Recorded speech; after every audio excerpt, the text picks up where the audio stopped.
It is the year 66, barely 30 years after the death of Christ. In the Holy Land, the Jews rise up against Rome, the greatest empire the Western world has ever known. 8 people will be leading players in a deadly drama known as the Jewish Revolt. First, the chronicler, Josephus.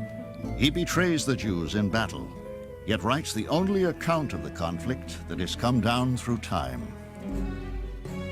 Menachem, leader of assassins and saboteurs who terrorize their fellow Jews, only to end up dying in a desert fortress called Masada. Benjamin the Essene, from a peaceful desert monastery, he will sow the seeds of violent revolt through prophecy.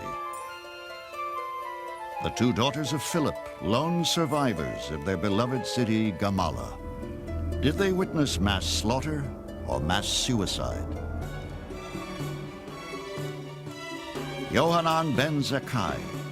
With the end of Jerusalem in sight, he plans to save the Holy Scriptures and the entire future of his people. Finally, the dreaded enemy, Vespasian, and his son Titus. Leaders of the unstoppable war machine, the Roman legions. Together, they intend to destroy the Holy Land. This is the stage for the Last Revolt, a war that will leave in its wake a river of blood. But how does the war begin? And what role do these people play in its unfolding drama? These are but a few of the mysteries of the Bible.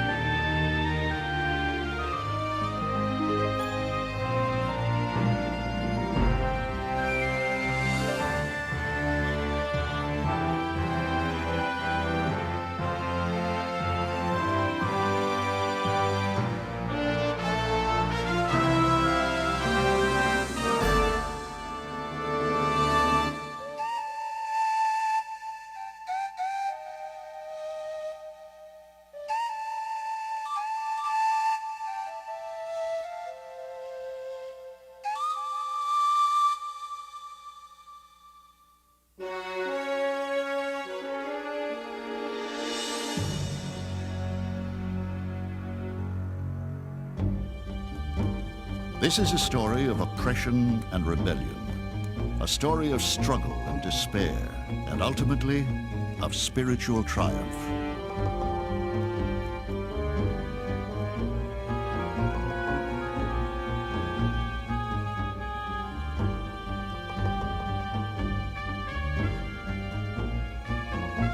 Titus, the young Roman general, is nowhere nearby when a common soldier lays flame to the heart of Jerusalem, the Holy Temple. Yet he knows full well that the destruction of the temple is tantamount to the wholesale destruction of the nation of Israel. In the instant of its torching, both Jewish warrior and Roman soldier freeze in momentary paralysis. All know that history must change its course here. But who will survive this cataclysm, and how? And who is responsible for the revolt's beginning? 60 years before the birth of Christ, the Romans have conquered the Holy Land. Their occupation meets constant Jewish resistance. But it would be years before a full-fledged revolt erupts. An ordinary man, known simply as Benjamin, son of Joseph, begins a 4,000-foot descent to the lowest spot on earth, the Dead Sea. He leaves behind the wickedness and corruption of Jerusalem for the purifying heat of the desert. There he will join an isolated sect called the Essenes, and there he will foment revolt. Here on desolate cliffs overlooking the Dead Sea, the Essenes have built a self-sustaining monastery known as Qumran. Though secretive and strict, they devote themselves to pure and simple living. They dispense their anger after a just manner and restrain their passion. They are eminent for fidelity and are ministers of peace. Josephus, The Jewish Wars.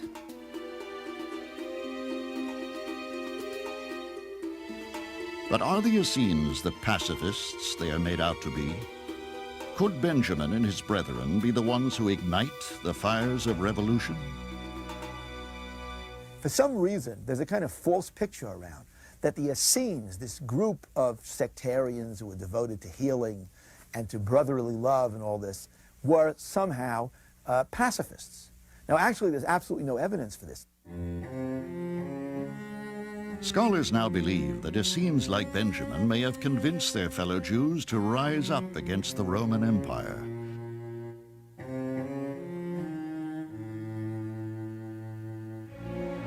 But at stake is not merely their lives. The penalty for inciting revolution against Rome is the most excruciating death, crucifixion. 3 days of lingering agony nailed to a cross before finally being overcome by death.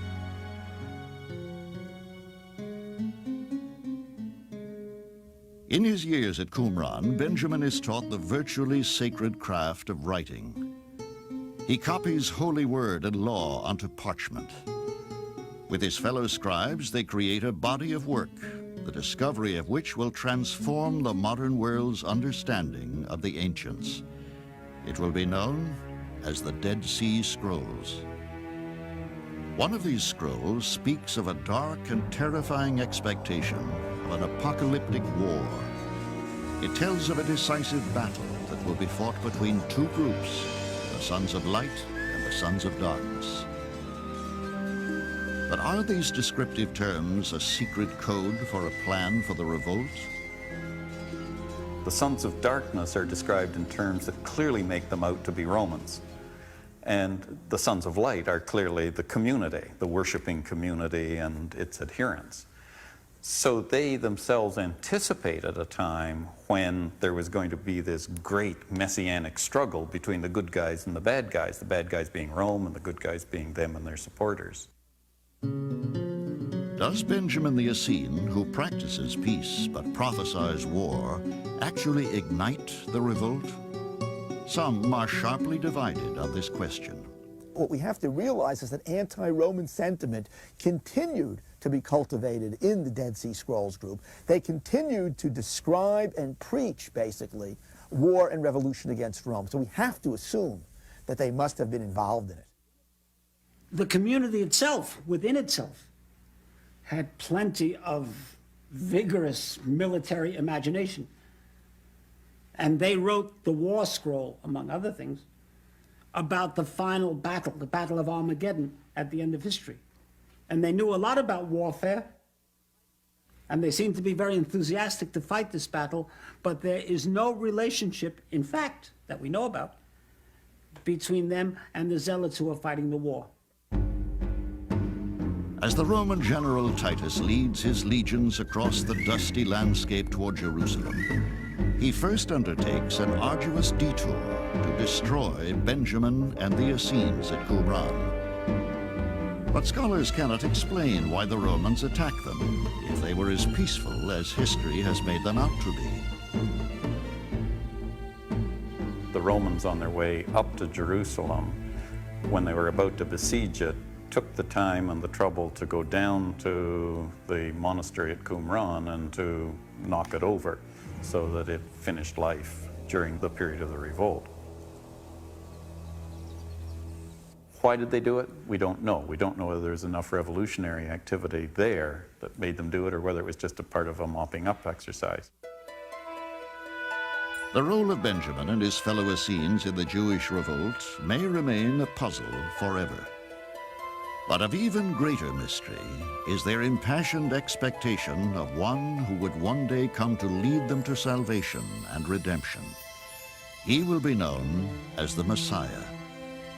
Flourishing here in Qumran, messianic fervor would grip the people of Israel. The people's expectation of a Messiah poses a dire threat to Vespasian and Titus.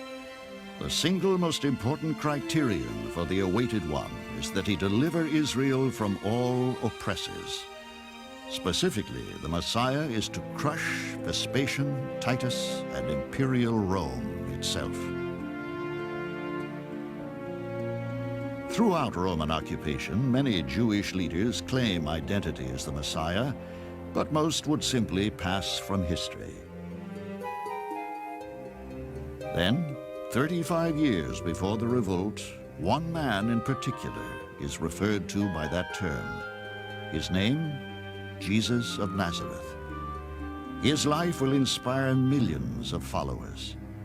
But did he also inspire revolution? Jesus is seen by the Romans and by these powerful Jews as someone who would undo the system, whose, if you follow this path, it'll lead to the overthrow of Roman rule. And it's that charge that he's crucified on. Crucifixion is the most severe form of execution, typically meted out to rebels. But why the Romans crucified Jesus is a question that still plagues scholars to this day. Periodically, the Roman emperors kicked the philosophers out of Rome who were criticizing too much and too deeply. They very seldom crucified them or even killed them. They just exiled them or ran them out of town. It's deeds that got you killed in the Roman world. So somehow Jesus was not only talking, he was doing something. What was Jesus doing that so angered the authorities? On that question, the Bible is strangely silent. And it's one that's very hard to answer from the sources that we have available, because those sources have no interest in that question. They simply see this as an act of God, as a plan of God, and aren't interested in what might have motivated the Romans. In trying to overthrow Roman rule, Jewish freedom fighters, most of whom are known as zealots, will be crucified by the thousands.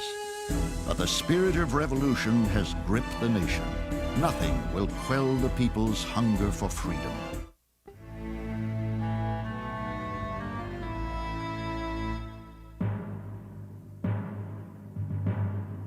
Revolt against the awesome might of Rome is a terrifying proposition. At stake, the very survival of an entire nation.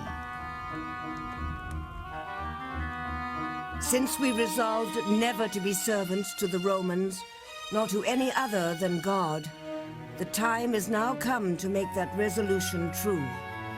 Josephus, the Jewish Wars. These are the words of the Sicarii rebels. The Sicarii, the most fanatical, ruthless, and terrifying Jewish sect in the revolt. For his entire life, Menachem, leader of the Sicarii, has been waiting for the Jews to rise up against their Roman conquerors. His grandfather, his father, and two brothers have all been killed by the Romans. He is consumed by hatred for the empire. In the year 66, the revolt begins. It will last 7 bitter years. In 67, the Romans attack the northern cities of Gamala and Jotapata in the Galilee. 2 years later, in 69, they assault the town of Qumran. Jerusalem is attacked in the year 70. The revolt finally ends at a fortress called Masada in 73. Menachem and the Sicarii do not trigger the revolt that begins in Jerusalem. Instead, this is the work of the man who will later become Menachem's mortal enemy, an official in Jerusalem's holy temple by the name of Eleazar. But in the face of such a powerful occupying force, one question remains a great mystery. Why didn't the Jews unite against Rome? What's interesting is that nowhere in the record does Sicarii ever kill Romans. At no point in the historical record does Sicarii fight Romans. Their targets of their anger are their fellow Jews, who from their perspective are collaborators, are wicked, are impious, or are people who need to be destroyed. The spark for the Jewish revolt comes from Eleazar, the temple official, under provocation from a Roman governor named Florus. The governor's reputation for corruption is unparalleled. No one ever had less use for truth or thought out more subtle methods of crime than Florus. Making a profit out of individuals he considered poor sport, he stripped whole cities.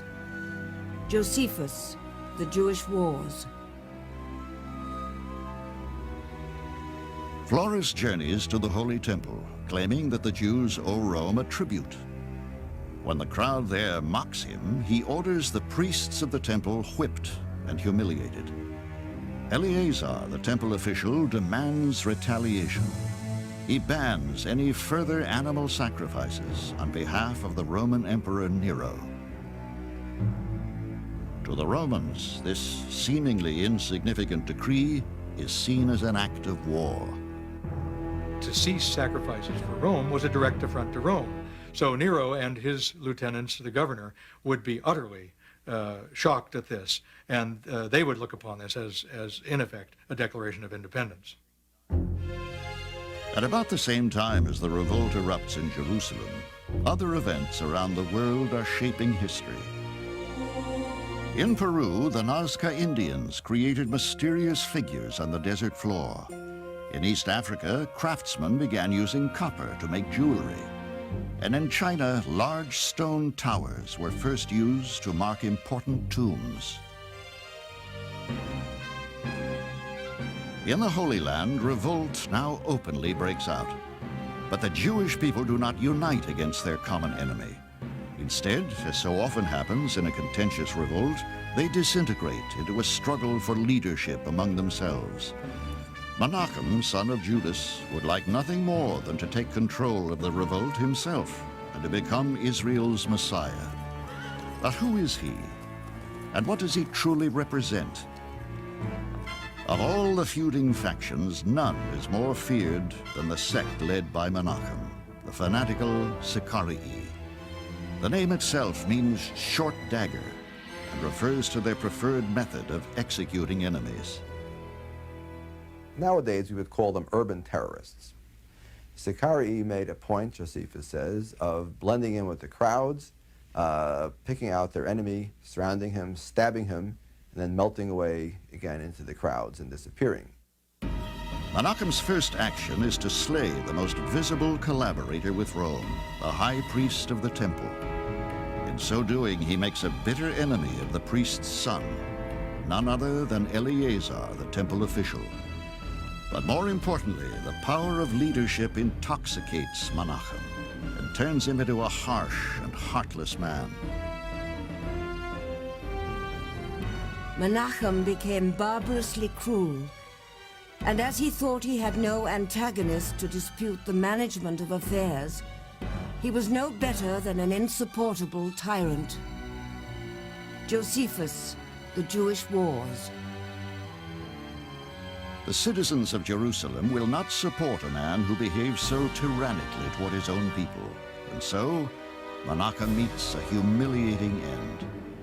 Eleazar incites a crowd to stone him, but Menachem escapes, only to be caught by the temple priests and tortured to death.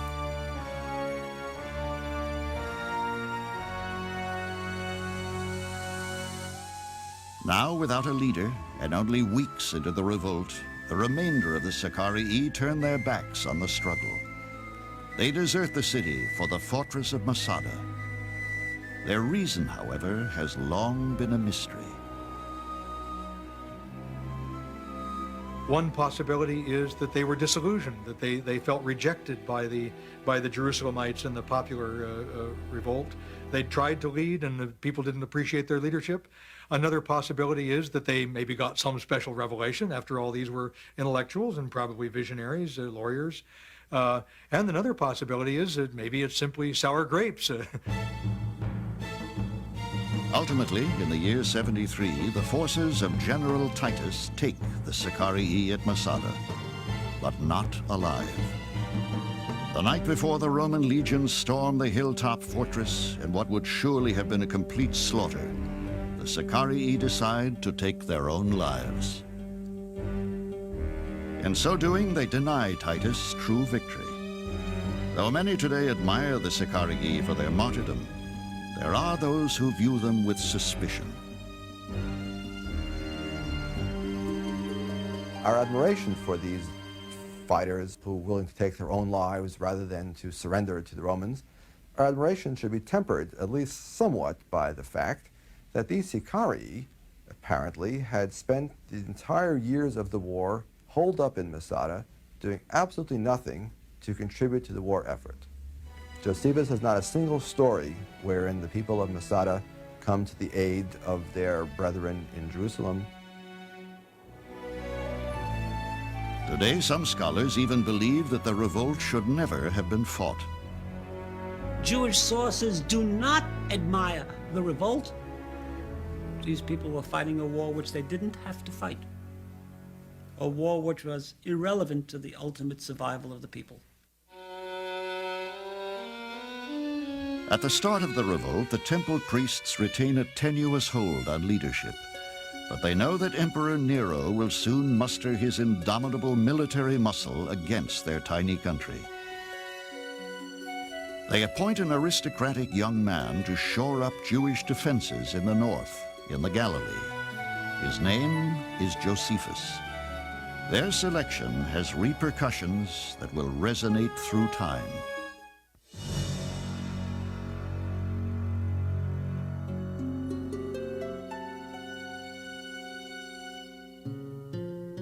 And I have written it down for the sake of those that love truth. Josephus, the Jewish Wars. Born a Jew, the man known as Josephus fights only one battle on the Jewish side. After the war, he will take up residence in Rome, in a villa owned by his former enemy, General Vespasian. He never again returns to his native land. There he writes the only surviving history of the Jewish revolt, an account rife with glaring omissions and mystery. It will captivate but disturb scholars to this day. Josephus is a very slippery fellow. You would not want to buy a used chariot from him. He is a man who clearly looks out for himself under all situations and is capable of not telling the truth or not telling the whole truth when it doesn't suit him.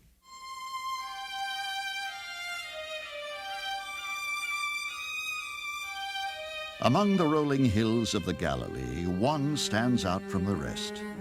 Now serene, according to Josephus, it was the site of a bitter battle 2,000 years ago.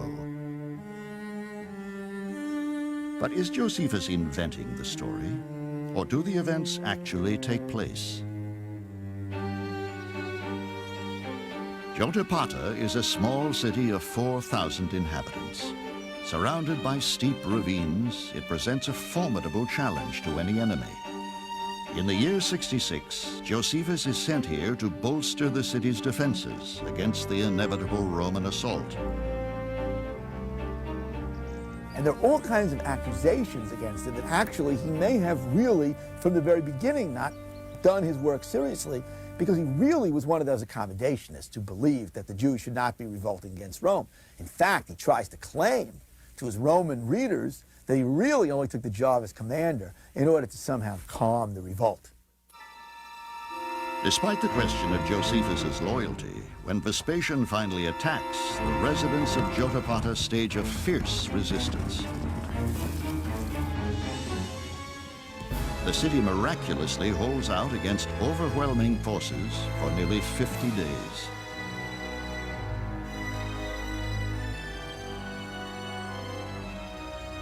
But Vespasian's legions finally penetrate Jotapata.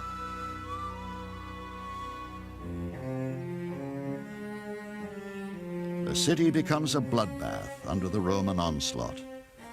Josephus himself manages to escape to nearby caves, where he hides with 40 of his soldiers. Here, his account of the battle takes a strange twist. What ensues is one of the most controversial episodes of warfare in history. The soldiers argue that it is preferable to take their own lives rather than give themselves up to the Romans. Josephus knows that it's an unforgivable sin for a Jew to commit suicide. So he works out a cunning solution. The soldiers will draw lots to kill each other. Finally, only one man will be left alive. He alone will have to take his own life. He whom the lot falls to first, let him be killed by him that hath the second lot. For it would be unfair if when the rest are gone, somebody should repent and save himself. Josephus, The Jewish Wars. Josephus convinces his fellow soldiers that no one should escape alive. Yet this is exactly what he will do. Is it the act of a betrayer?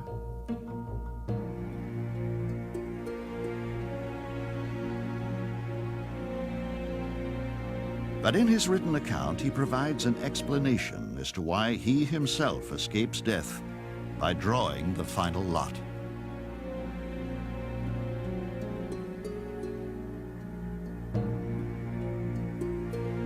He claims it is divine intervention that saves him. God, he states, wishes for him to live. But scholars now believe that he secretly manipulated the drawing of the lots, in effect, cheating his soldiers out of their lives.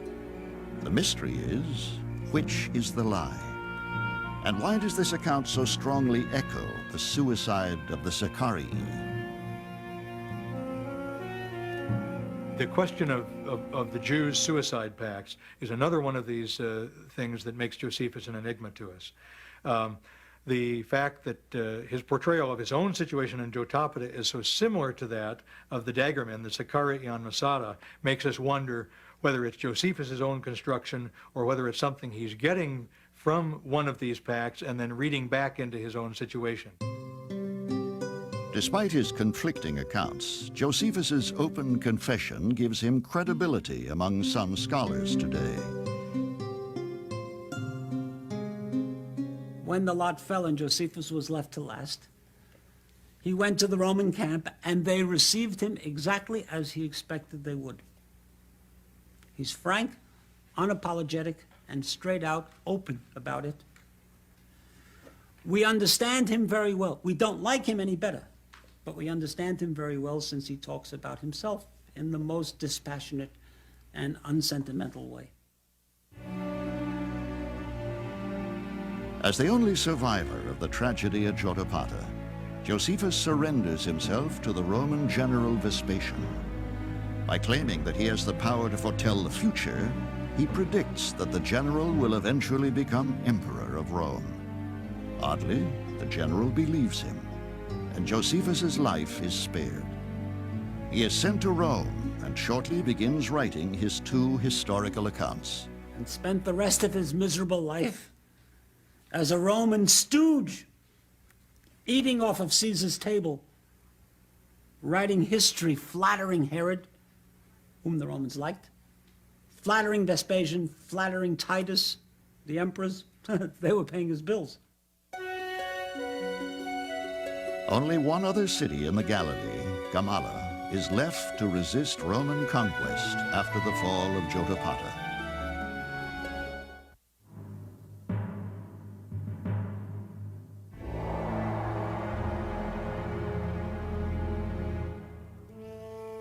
They lay concealed from the sight of the Romans, who otherwise spared not so much as the infants. Josephus, The Jewish Wars.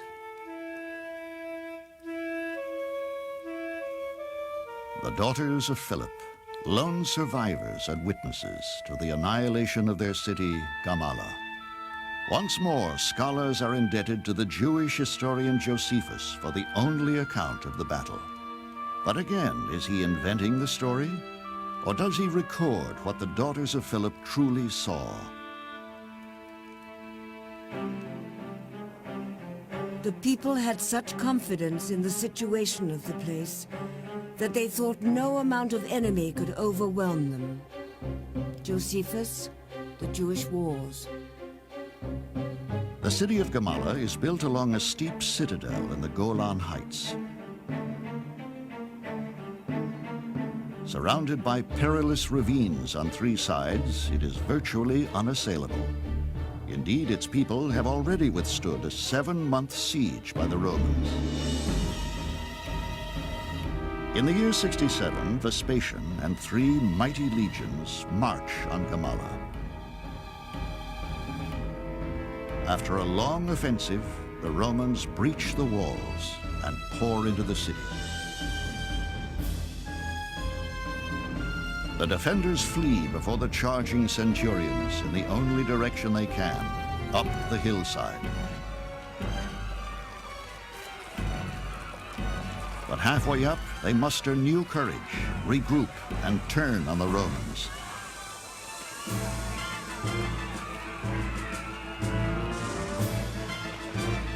Vespasian and his men are surprised by the move.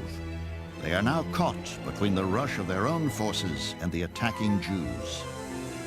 And in order to get away from the press of the people behind them or the press of the Jews in front of them, they climbed onto the roofs of the houses. But one person's roof is another person's street.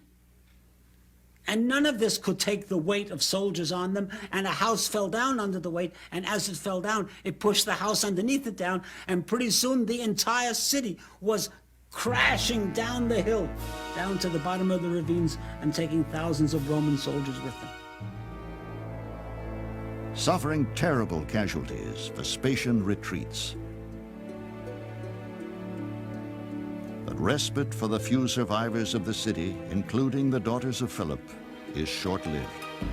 The Romans lay siege to the town for another month, and then attack again, this time with renewed vengeance.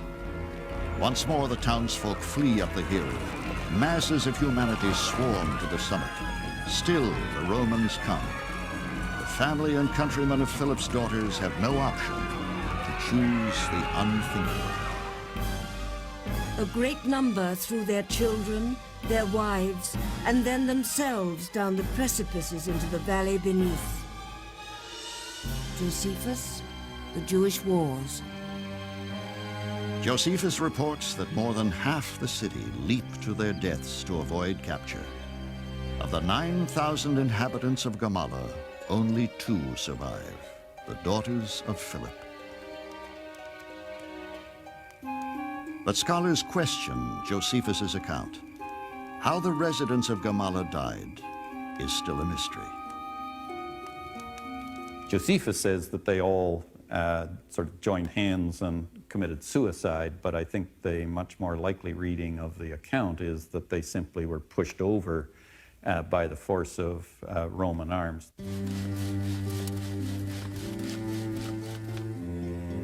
Nevertheless, archaeology confirms much of what Josephus has written about both Gamala and Jotapata.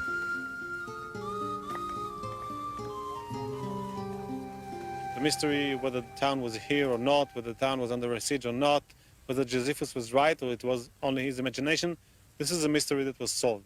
The remains of the war here, the destruction of the town, the abandonment of the town at the 1st century, those are real proofs for Josephus' description.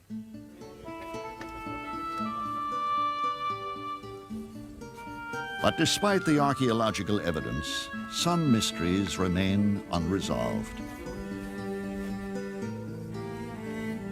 The stones themselves tell us that there was a war here, that there was a battle here. They don't tell us why there was a battle here. They don't tell us why the people decided to rebel. They don't tell us the kinds of conversations people had with one another. They don't really tell us what Josephus did.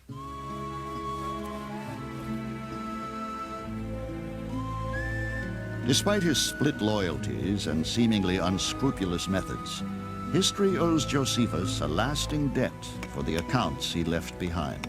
About Josephus, they said, you can't live with him, but you can't live without him. The Jews hated him forever because he turned sides in the middle of the war and defected to the Romans. But he's a resource without which the entire world would be poorer, for without him, we would never have known what happened in this war. The Galilee has now entirely fallen to the Roman legions.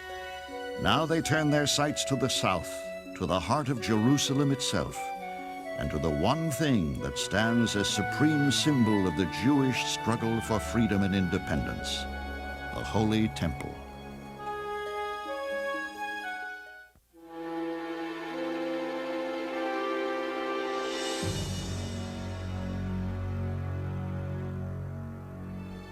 From his modest home near the temple in Jerusalem, Rabbi Yohanan ben Zakkai watches with growing dismay as the city slowly starves. In the year 70, the Roman general Titus and an army 80,000 strong encircle the city and strangle it. For 6 months, food supplies dwindle to almost nothing. When ben Zakkai sees men boiling straw and drinking the broth, he realizes that the city is doomed. He must escape. But how? And if the Jews lose their capital and their holy temple, what will become of their faith and their nation?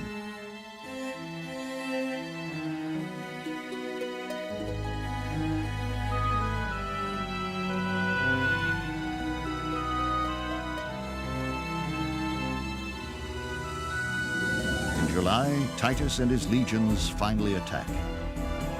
They quickly scale the outer walls of the city and march to the very precinct of the Holy Temple. But do the Romans dare destroy this holiest of places, this sacred institution that has existed long before Rome itself? Titus calls a council to decide. Some advised burning the temple outright. Others, only if the Jews will not surrender. According to the writings of Josephus, Titus resolves to inflict Rome's will only upon the people and not on their hallowed temple. Whether Josephus's account is true remains a mystery.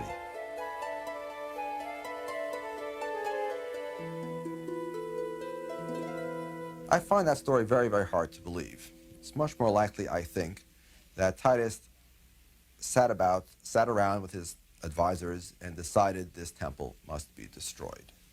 I think he came to the realization that if the temple is allowed to remain, the Jews will continue to be a problem. Scholars may never know what Titus really decided to do. They know only that in the Roman attack, a common centurion picks up a burning torch and with it alters the course of history. As the flames spread, the temple is plunged into chaos. Jewish warriors cry out in anguish. In the midst of the battle, and without any regard for their own safety, they frantically struggle to extinguish the blaze. But water is scarce, and the wooden beams of the temple are dry. No one can stop the inferno, nor the Romans as they lay waste to the entire structure.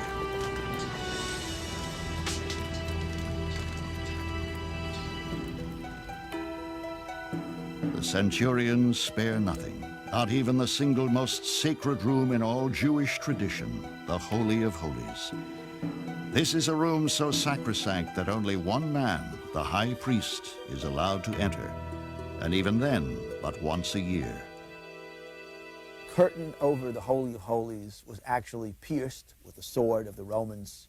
According to Talmudic tradition, the Romans actually did certain acts to purposely defile the Jewish temple, and the destruction took place.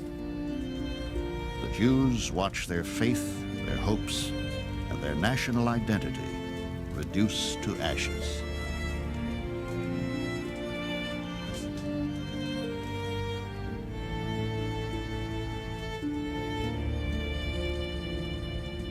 Thousands upon thousands of Jews were killed. Thousands upon thousands of Jews were taken as captives and sold into slavery. The city of Jerusalem was destroyed. Numerous people who survived lost their livelihood. This was a major traumatic event. The people had a land that was their own, centered in a capital that was their own, centered in a religious center, the temple that was their own. And now that was all destroyed by the Roman armies. what in the world could happen to this people without this center. There were just scattered pieces, and it wasn't clear how those pieces would be put together. The cost of the revolt in human lives is inestimable. Roman domination has even taken the life of one of the greatest spiritual teachers of the time, Jesus of Nazareth. But for the Romans, the conquest of the Jews is marked by widespread celebration. The empire issues a new coin depicting their triumph, and Titus erects his famous victory arch in Rome. Jerusalem is rendered uninhabitable. It lies in ruin. All that remains are several Roman fortresses and a single courtyard wall of the Holy Temple, known and venerated today as the Western Wall. At the height of the war, one man alone manages to avoid battle and preserve Jewish tradition for all time. He is the learned rabbi, Yohanan ben Zakkai. But is he merely a beloved figure of legend, or did he actually exist? Reports of his actions come only from accounts written centuries later. It will never be known whether they are true or not, but they tell of the man who realizes that Jerusalem is doomed and that his nation is in peril. Ben Zakkai decides that he must preserve a copy of the Holy Scriptures from the temple. Tightly clutching the sacred scrolls of the law to his robes, he instructs his disciples to seal him in a coffin and bear him to the city gate. A guard there threatens to pierce the coffin with his sword, but a disciple manages to prevent him from desecrating what he says is the body of his beloved teacher. The guard allows them to pass. Once outside, Ben Zakkai contacts the Roman general and flatters him with praise, calling him a future emperor. The ploy works. He secures the Romans' permission to establish a religious academy at the coastal city of Yavna. In time, he produces the most important single work in all Judaism. Along with other rabbis, his efforts at the academy result in nothing less than the consolidation of the 39 holy books of the Hebrew Bible, known today as the Old Testament. The Jews would now have a document that would enshrine and preserve their faith, a document that would take the place of the Holy Temple itself, for the temple would never rise again. The temple represents a piety, a religiosity, a way of life that was old, the way of the past. To get rid of the temple allowed the Jews to create a new culture, a new civilization that in fact would be the way of the future. I would say that new culture is far superior to the old one. It is one which is far more portable, far more suited to allow the Jews to survive the next millennia. And had the temple remained, I don't know if or how that culture could ever have developed. Jews would yearn for an independent state for more than 1,800 years. Their hopes only bear fruit in 1948 with the creation of modern-day Israel. In this saga of a people and a land whose shores have been awash with the blood of countless wars, perhaps the greatest mystery of all may be why the Jews have retained a unified and resilient faith in the face of so much destruction. The answer may lie within the hearts and stories of these people in the Holy Land itself, for each had a role in an epic drama that once played out here almost 2,000 years ago.